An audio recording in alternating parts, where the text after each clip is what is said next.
LibertyCon 2026. I got to meet one of my favorite comic book authors of all time, author of my favorite comic book series of all time, Fables.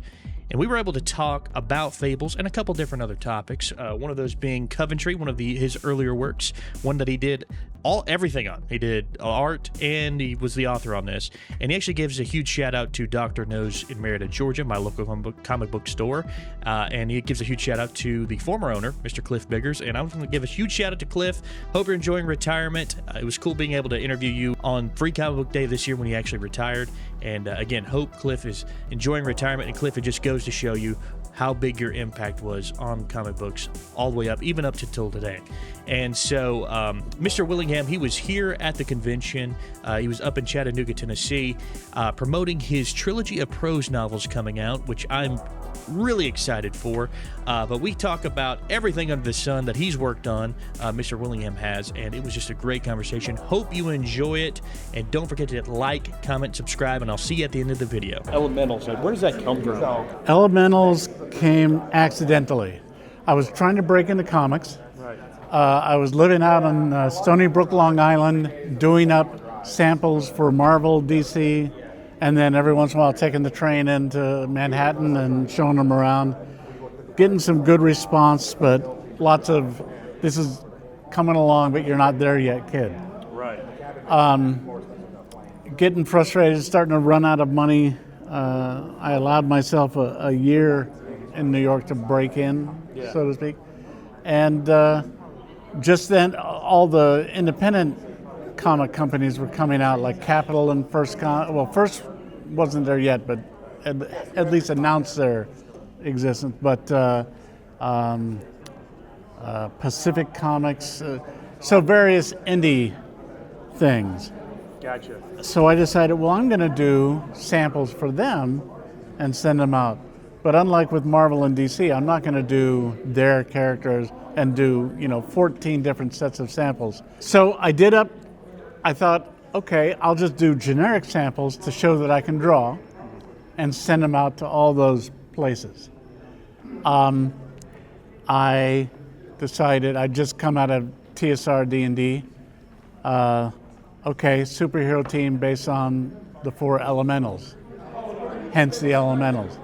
That's pretty good. And I drew a couple of action pages, copied them, sent them out. A guy named Mike Gustovich, who headed up Noble Comics, which was publishing The Justice Machine, picks up the phone to me. He had to have picked up the phone the moment he got the samples, because it was like 2 days later, whatever, from New York to Grand Rapids, Michigan. Picked up the phone and said, come draw comics for us. And so I was on a bus the next day going to finally draw comics. Get off the bus in Grand Rapids. Mike Gustovich meets me there. We have a little walk, and I asked him, so what would you like me to be doing? And he gets this very concerned look on his face. He says, what do you mean, what would I like you to be doing? Yeah, and I go, which one of your books will I be drawing? He goes, well, you're going to draw that book you pitched us.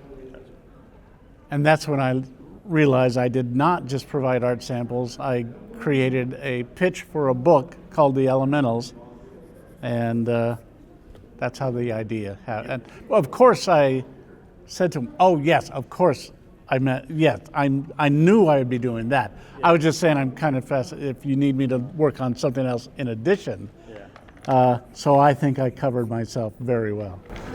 And what was your biggest influence with Elementals? I mean, is it kind of Fantastic Four, kind of ask as well? Fantastic Four, when John Byrne was doing the Fantastic Four series then, and it was at the height of this, in one of his interviews, he said, they're almost an elemental-based group, because Reed Richards is stretchy, that's water, Sue Storm is air, and obviously Torch is fire, and the thing is earth. And so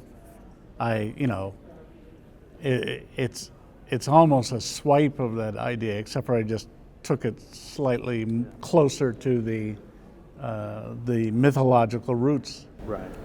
And do you when it comes to Kirby, in like his history and everything that happened to him along his career, like do you kind of feel at this point in your career now, like you kind of feel more, I don't know, you feel his kind of like his pain and that kind of thing, or? Well, I met Jack Kirby twice, both times at Comic-Con, just long enough to have quick conversations with him. Kirby, like many other people, wandering the floors. If you stop him, he will be more than happy to have this conversation with you. But you got to get it in quick because someone else is going to come in, with their own. Yeah. Okay. So each time, and he was very gracious, very generous.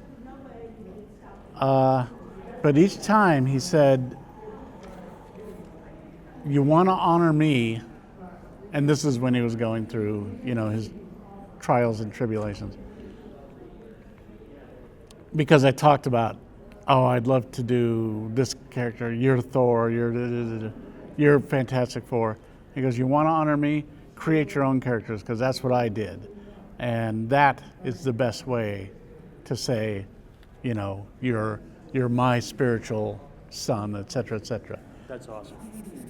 And the second time he said it, and it was 2 different years, I said, he must actually believe it, because it's not was just a passing.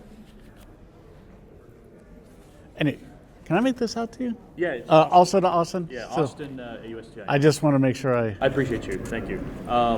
You mentioned TSR, so like you were just Lake Geneva just for a little bit, right? It was like a year, or a little bit more. Or? Maybe a week over a year. Yeah. Gotcha. And so you got to see the snow and the spring and all that other, all the weather there. Sure. When you were there, I mean, like, did you meet Gary Gygax at all? Yep. Like, how was that interaction? TSR was small enough at that point to where every new employee had a 30-minute welcome to TSR interview with Gary Gygax. When I met him and went in, and I heard lots of things like, get him in a good mood, he's great, but he can have a temper. Yeah. He was on the phone to someone for most of my 30 minutes, working out a deal to have a complete set of D&D hardbacks in return for a lot of, God, I'm missing the word now because, Royalties? no, pirate videos. We don't have those anymore, but anyway, pirate videotapes of movies, et cetera, et cetera. A full collection in return for a full collection. And then at the end of the conversation, it says, and for no extra, I'll sign them for you. And then there's this long pause. And he goes, no, you don't understand. If I sign them, that makes them more valuable. Long pause. I don't sign a lot of these, and that's why this is a special thing. Little pause. Okay, fine. Just send the tapes. I'll send the books. You don't have to have them signed, et cetera, et cetera. Just get it done. And he slams the phone down and then proceeds to wreck his office. He was pissed while I'm sitting there. He had a driver/bodyguard at the time. At this time in TSR, they were becoming high level enough in the start of the satanic panic and all this kind of stuff. And I think the prestige of having a bodyguard. But that guy was just sitting there as if nothing was going on. Yeah. And I'm looking at him, and he goes, don't worry, this happens. That's so funny. So that happened. But I don't want to just malign him with that. I obviously ran into him several times. When we started running the Marvel ads in the back of Marvel Comics and Epic Illustrated, Marvel thanked us by sending us 2 Spider-Man neckties. He got one because he gets one of anything that comes in. I got one because I was drawing the ads, and Dave Dimery, the ad guy, said, yeah, I wouldn't wear this. He was a 3-piece suit, button-down guy. This was before everyone did superhero things. It was a unique thing where it's just a blue tie with a very nice pinstripe down. But if you unbutton it, you see that Spider-Man is hanging from the... That's cool. It was so cool. Anyway, we ended up in the Playboy Club in the same day, both wearing our tie. So that was... But when Gary got thrown out of TSR, he actually became the nicest guy. Really? I mean, every encounter with him since then, because I was in an art studio then, the Art Dog studio, he would have clandestine meetings with TSR people because they were and constantly trying to find out who's whispering in Gary's ear. So they would have these secret meetings at our art studio. And he was just the finest fellow. My theory is, but everyone running TSR was a dick then at the time. So my theory is the TSR offices was built over an Indian burial ground. There's a curse that goes with the thing, but afterwards he's free. When Hollywood came sniffing around and it looked very close that we were going to get a D&D movie, Gary moved to Hollywood, divorced his wife, I think. Basically, he had a mansion out there, and he was hemorrhaging TSR money. I think that's the main thing that led to it. Gotcha. And I mean, like, how different do you think your life would have been if you just stayed with TSR? I mean, like, it'd be completely different, right? It'd be completely different. I showed up at TSR with 1 foot already out the door because I just wanted to draw comics. And eventually did. And the reason I was in the Playboy Club with my Spider-Man tie was them trying to talk me into sticking around for a while.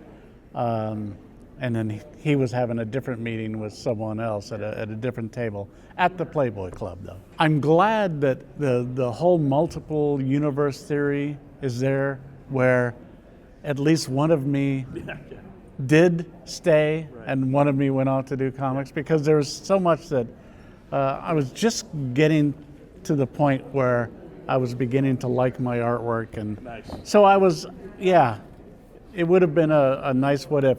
And right now there's some guy that did go the TSR route who's going, I wonder what it would have been like if I did go into comics. And so when you're doing Elementals and Pantheon, like these big team books, like, is that kind of what you think got you ready for Fables, like, in being able to like juggle like all these different characters and their storylines? Well, yeah, I think I was on my way there. I mean, Elementals, based on the 4 Elementals, with lots of fantasy folklore elements in it all the way along, and then Pantheon had the same. I kept going to the folklore well for some of the inspirations, like Ivanhoe, etc. I think Fables was just a process of finally dropping that other shoe. We're saying, okay, obviously I'm interested in comics still, and I'm interested in fairy tales and folklore. Why not just quit pretending to do something else and just do that? Gotcha. This is like a random question, but like I noticed, like with the artwork on the early on, like the Elementals issue where it has like the helicopters against the sun kind of deal. Yes. And then you've got, I think I was reading, I forget which book I was reading the other day, but there's like another reference in another book, I think maybe Proposition Player or something, where it's like, we're watching Apocalypse Now, the show. Is that like your favorite movie? Is that why you referenced it a couple times? No, it just seemed funny to me. Okay. I think my favorite movie militarily, well, it's not a movie, but now Band of Brothers is the thing. But until then, probably Ice Station Zebra. I just love that film. The helicopters coming out of the sun is interesting enough. I was pretty proud of that because Janet Jackson, not the one with the wardrobe malfunction, but the colorist that was working up at Marvel, just before she went up to Marvel to be a colorist, she colored that issue of Elementals in our studio. And I wanted really muted color. I wanted the gray skies. I wanted you can sort of see him coming out of the gray, with the Apocalypse Now, whatever. And it came off pretty well, that one scene. And I was in New York with some friends. We were picking up Janet to go to lunch one day, and we're just hanging around the Marvel offices. That was a time when you could just walk in and hang out. Some of the Marvel editors were passing the first Elementals around because, or that one, that was not the first. It was like, was that issue 2? Maybe issue 3. But they're passing around, and a lot of people were looking at that panel saying, oh my God, that's a really, really good effect you got there. It's all wrong though. You can't have muted color against muted color. You have to have dark against bright or bright against dark. You could never work for Marvel with a book like this. I go, geez, like, because every one of you fixated on it, you loved it, yeah. But it's against the rules. So, yeah. But yeah, I liked that kind of. One of the things I wanted to do with Elementals is not completely rewrite the superhero genre, but just inject a little military practicality into it every once in a while. Now the Apocalypse Now, the series, is that was during Coventry, and it just occurred to me at one point that you could, when they did Hogan's Heroes, it was a silly, goofy comedy set in a prison of war camp, which is about the grimmest. I mean, the next only worst step would be to set a comedy in a death camp, but prison of war camp, but it's a goofy comedy. Let's put one over on the old colonel. And at some point I made a joke to a friend. It's like, yep, Apocalypse Now, the series, where this week they go up the river to put one over on the colonel. And it stuck with me. So yeah, I stuck it in. Since we're talking about the military, so you have your military background, you grew up in a military family. Yep. Is Bigby kind of like, is he, when you created that character, and he has a military background as well, is he like kind of based off like your father or anybody in your family? Bigby Wolf is based on the fact that he was the first, as a kid, that I discovered that you can have a crossover character, because he was in the Little Red Riding Hood fairy tale, and he was also in the Three Little Pigs. But it was clearly the same character. And I loved it as a kid because I was just starting comic books, and both Marvel and DC had a thing unlike any other kind of literature out there, where people would show up in each other's books. And this was just like that. I go, this is like my comics, that he could be in this fairy tale and this fairy tale. But I'm watching Fractured Fairy Tales, which is one of the best things that's ever been on TV. Are you familiar with this? I think so. It's an old Bullwinkle cartoon. In between the Rocky and Bullwinkle cartoons on the end, there's a couple of different things that they would cycle through, one of which was Fractured Fairy Tales, which would tell old fairy tales, but in a silly way. They would come out differently.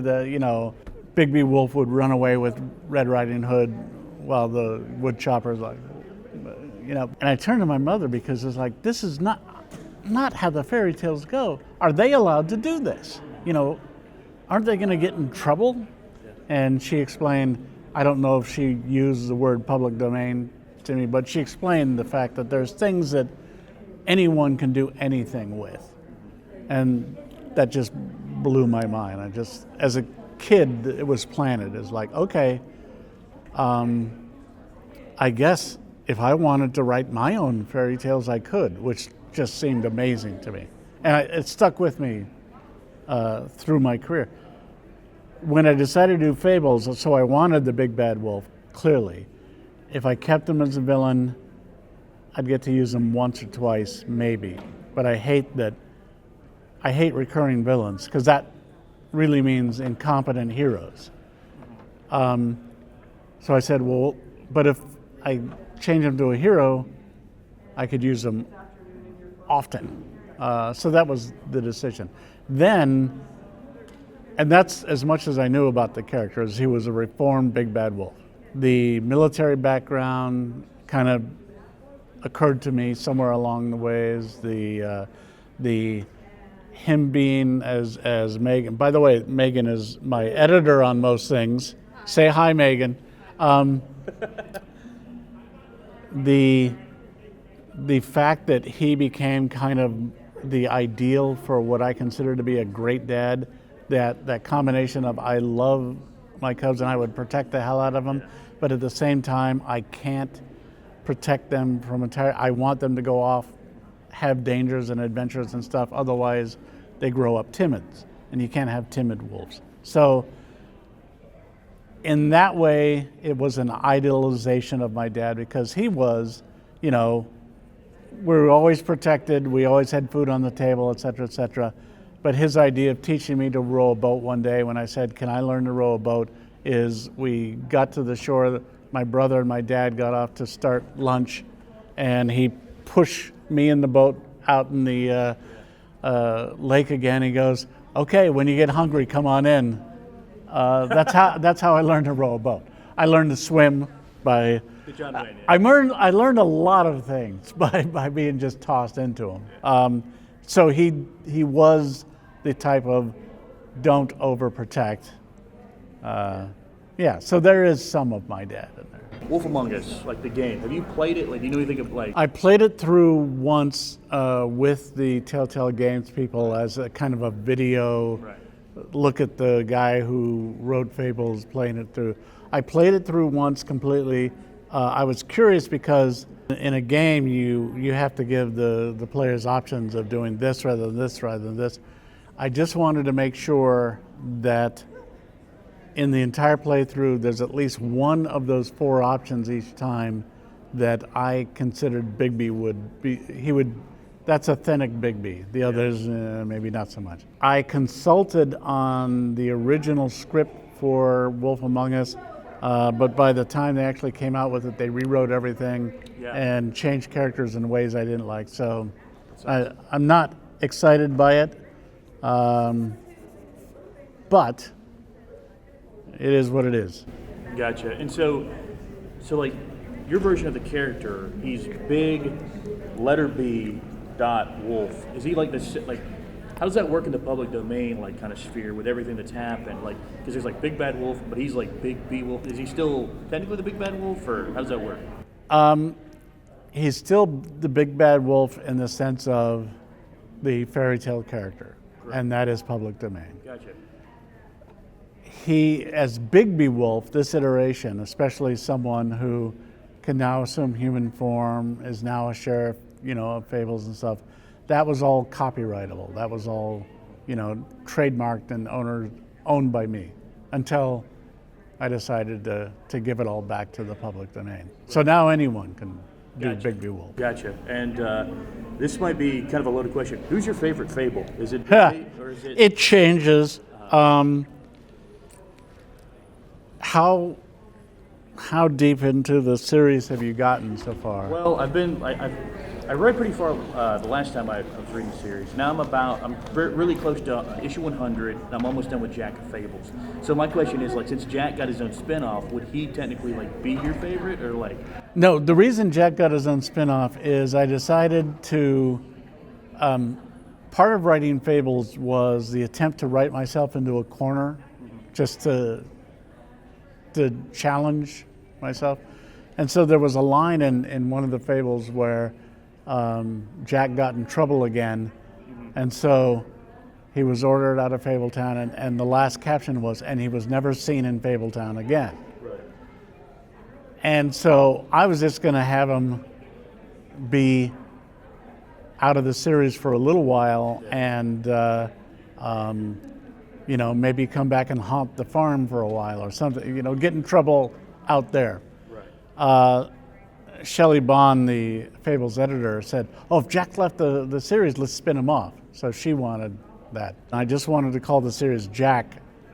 DC wouldn't, that's not trademarkable enough. So they insisted Jack of Fables and they insisted it. I didn't quite notice the problem with that until someone, I think it was Sturgis, that pointed it out the first time. It's like, you put the words together, it's now called Jack-Offables. And it ruined the series for me. No, it was... And I pointed out to Shelley, yeah, that's what it's called now, Jack-Offables. And she goes, oh no, this is a disaster. And I said, see, you should have gone with my simpler. Simpler is usually better. I like the character Jack because you got to like an irredeemable rogue. But no, he was not my favorite. Did you get as far as the Cubs in Toyland storyline at any point? I believe so.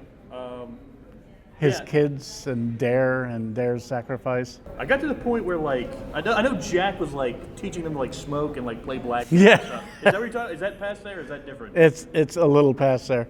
In any case, my example is during that arc, Cubs in Toyland, where it's mostly about the kid Dare and his sister Therese.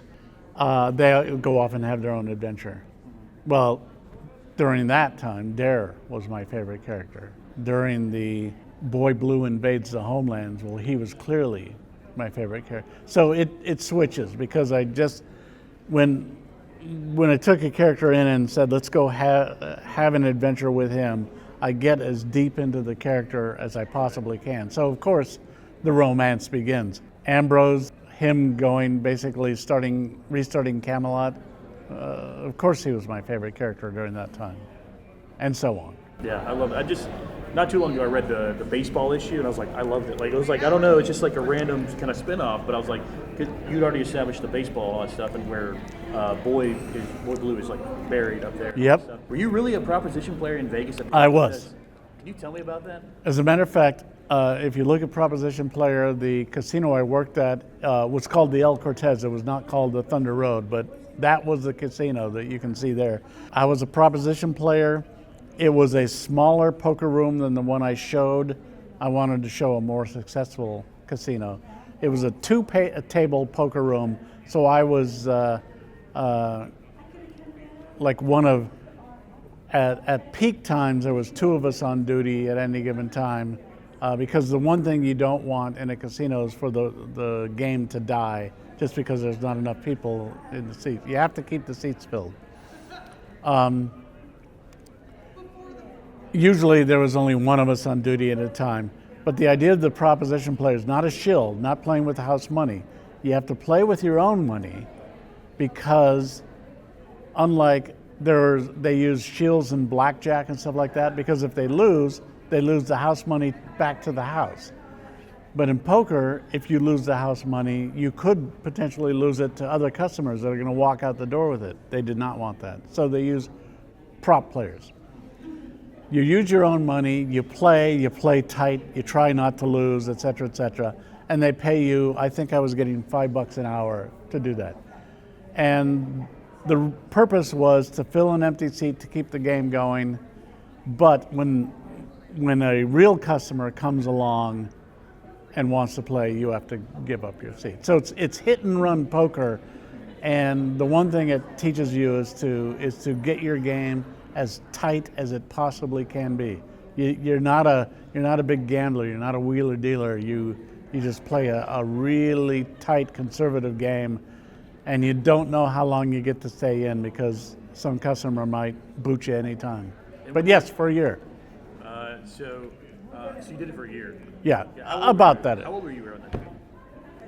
It was before Fables. It was during Coventry. Gotcha. Okay. So around then, and I was still heading back to the room and trying to draw the next cover. I didn't get a lot of artwork done during that time because a session of being at work at the casino just takes it out of you. Yeah, I wanted to know if I could make a living at playing poker because I loved poker. And the answer was yes, just not a good living. Gotcha. My apartment at the time very much looked like Joey's in the comic. That's funny. And that's like Vegas in the 80s or 90s, like around that time? Yeah. Okay, that's cool. probably early 90s. Yeah, and I saw like in Coventry, I was like reading so you did everything in Coventry, right? Yeah. Like that to me is amazing to begin with, and then like I saw like you're like, hey, send 300 photos in, or just meet me at this random cafe while I'm there, and like, were you really modeling like people that you would just find interesting around where you were? Coventry, I would have loved to kept going. It took I couldn't do anything else comic-wise while I was doing Coventry, but Fantagraphics, the publisher, almost went under then, because if you remember something called the distributor wars, where there used to be quite a few distributors. Yes. Marvel dropped out of all of it and decided we're going to self-distribute, and they started their own distribution company. So then all the other places panicked, like DC, whatever, and signed exclusives with Diamond to try and compete against the Marvel juggernaut, and put a bunch of distributors out of business. They went out of business owing a lot of money and a lot to Fantagraphics. Anyway, Fantagraphics tells me that, money's going to be a little late this time because of this. I did not blame them, but man, I was getting so little money in from that. It was a check is delayed. That's meals I've lost, whatever. So I had to go on and do something else. But yeah, I loved doing Coventry. Where do you think that book would have went? I saw that like at the end of like issue 3, just the other day when I was reading that at work. It was like, and then incoming the new character, Richard Milhouse Nixon. And yes. What was his role going to be? There were 3 plot lines that were all going to connect. But the one you're talking about is Beelzebub, based on Beelzebub, the little impish demon. What I wanted to do with him is make as evil a character as can possibly be, and I think I came close. But one of the things he was going to do is put together an organization almost like a mobster. And in the 4th issue, we see him at Stonehenge digging up an ancient cursed skull, and he's going to resurrect this kind of older, more powerful demon, but in a way that kept Beelzebub in charge. And that was going to be his muscle, his hitman. He gets a skeleton, so he has to sort of provide ideas for a body, and so he gets this old, remember the old rubber presidential mask? He gets a Nixon mask, puts it on it, and that kind of forms, it becomes, through magic, it becomes evil Richard Nixon. And the rest of them is going to be like, what if Captain America was evil Richard Nixon? Yeah, I know, awesome. Stupid. That's but awesome. Anyway, that was going to be able to eventually run afoul of the other 2 plot lines, and it was all going to come together in one great big epic. The problem is when you plan, I love doing great big epics that all come together at the end, but you better know that you can get more than 3 issues in. So I regret giving that up.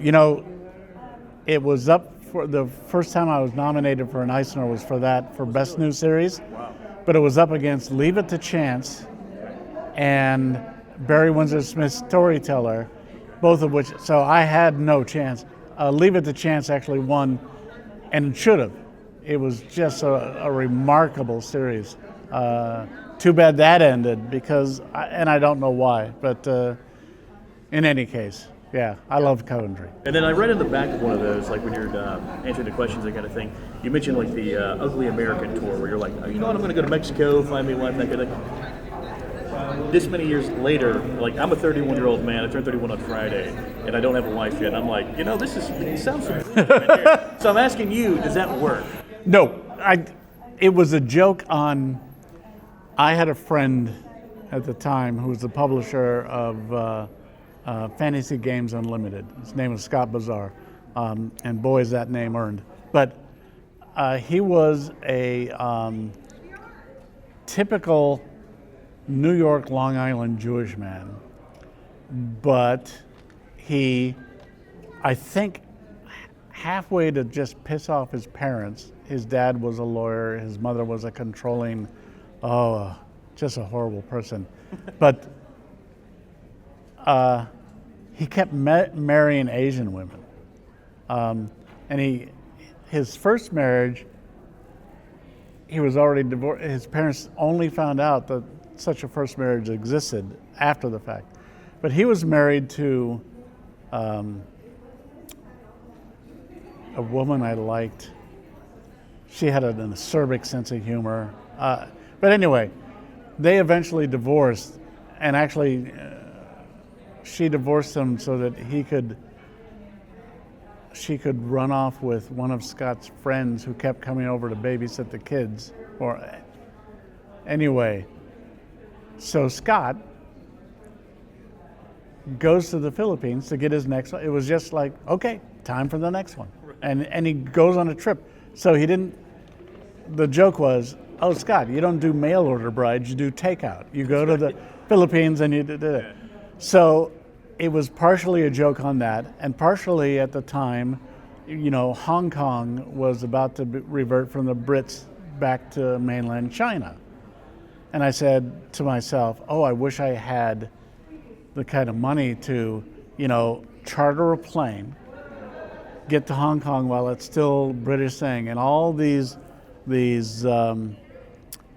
lovely, lovely Chinese women that are desperate to get out before they become communist Chinese people, citizens, fill up the plane, fly back, and not mail order brides, not delivery, just that was my ugly American tour, and just make a fortune, right? And of course snatch the most gorgeous one for myself. No, that was all just my acerbic sense of humor. There was never any that idea. Although at one comic convention, I was set up with, you met Keith Wilson and Bill Williams, and I think Mark Finn. We all had a table at a Texas convention. And just across the aisle, there was this gorgeous East European woman who was helping an old man, sound familiar, run his booth. And he would go off buying comics. He was a comic speculator, so she was manning the booth. So we spent the entire day talking with her, and she's talking about how, oh yeah, she's miserable. I came from whatever Balkan state. Yep, I'm a mail order bride and all this kind of stuff. And she had it down to the day how long she had to stay married to him without immediately being deported. But then I think it was 2 years. And then 2 years marriage, you can get a divorce and stay in America, et cetera, et cetera. And she was like, I'm going to do it. And then she was flirting with us in a very calculated, I could tell she was trying to figure out which of us is the richest. And of course the trick was, we're at a hole-in-the-wall comic and we're hole-in-the-wall comic people. Right. None of us are the richest. You're way off, and you're not going to find him here. Yeah. Go to the Houston, oil millionaire conventions or whatever to find your next guy. And also in issue 1, you gave a shout out to a couple different people for hey, shout out to these comic shops that supported my comic.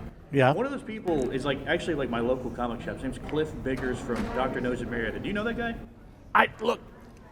I know Cliff Biggers. Yes. No face. I've met so many people and whatever, but yeah, obviously I knew him. Yeah. He just retired with my real job, Fox. Where was this? Marietta, Georgia. Marietta, Georgia. It's a store called Dr. Nose. It's been there since the 70s. Yeah. And he just retired. He's a great guy. And when I saw that, I was like, wow. Talk about bringing it local.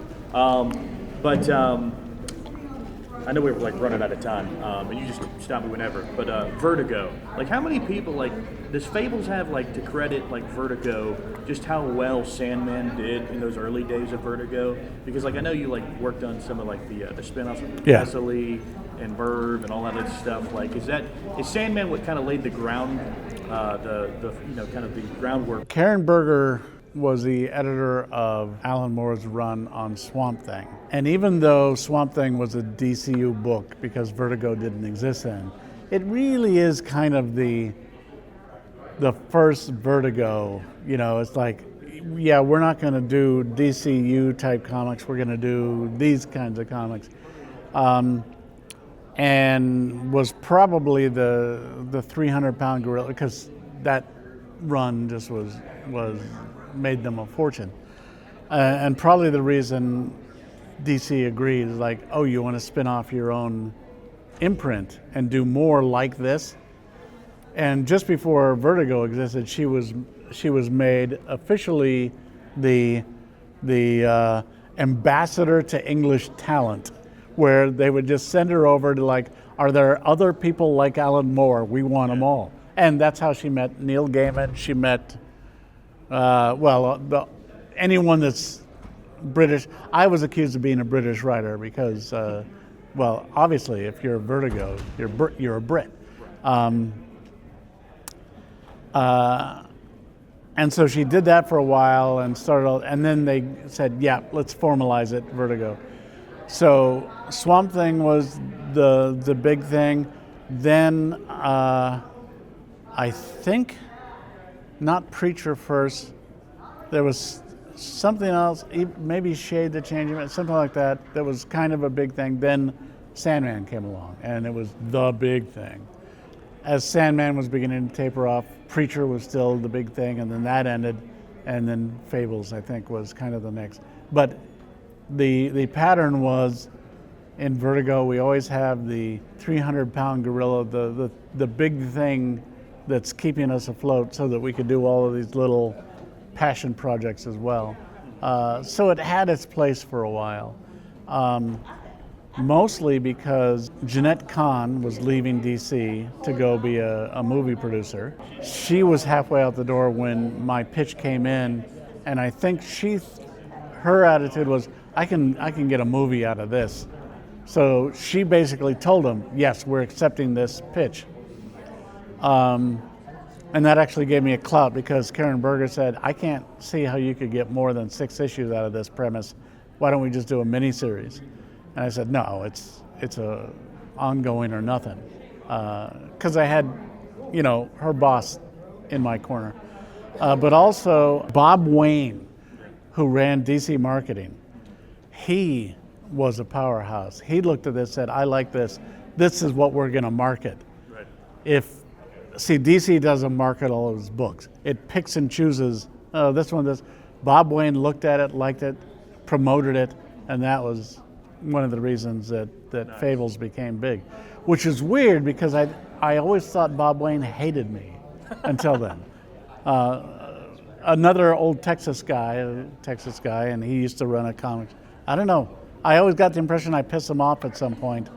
But nope, he took Fables under his wing, and we flew to the stars together. Right, and then just so the sequel to Wolf Among Us, the game, has been it's finally coming.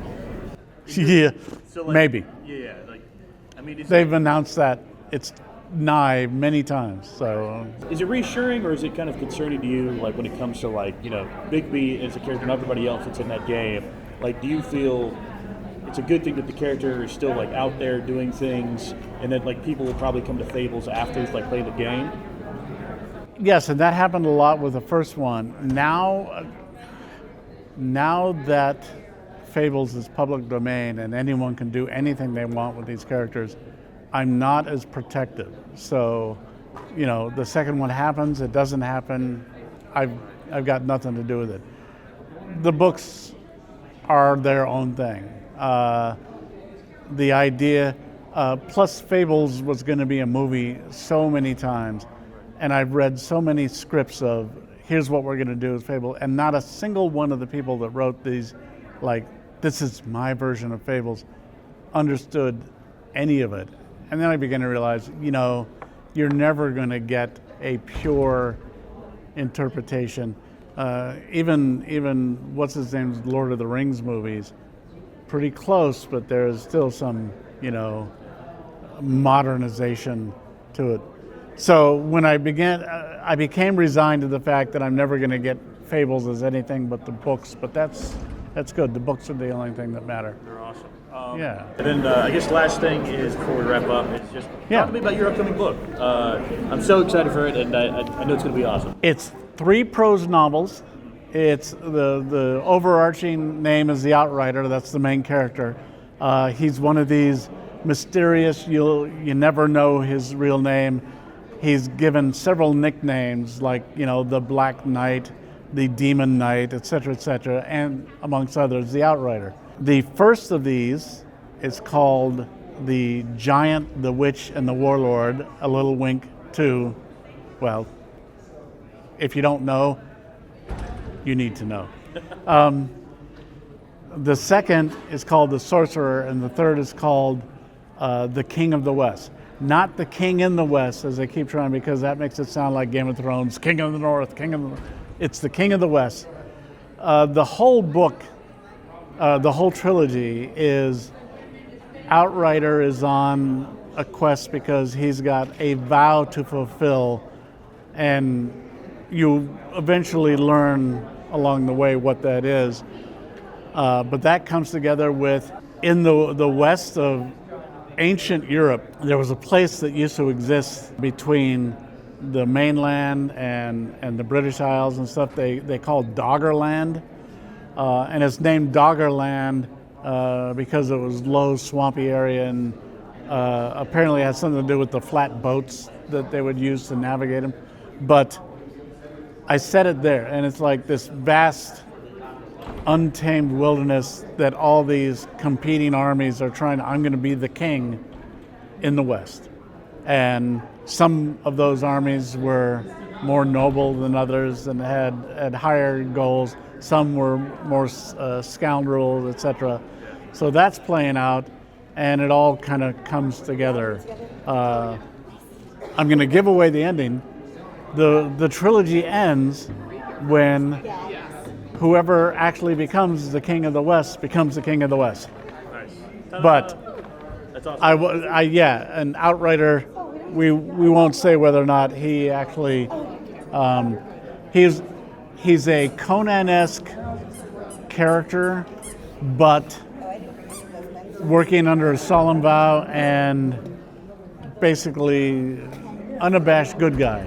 Gotcha. But a mean one. Hey, thanks so much for watching. Really hope you enjoyed this interview. If you did enjoy it, hit like and subscribe, and don't forget to comment down below. That'll help us on the algorithm. And it's a good chance for me to talk to you about your favorite part of the interview. So thanks again for watching. We'll see you next time.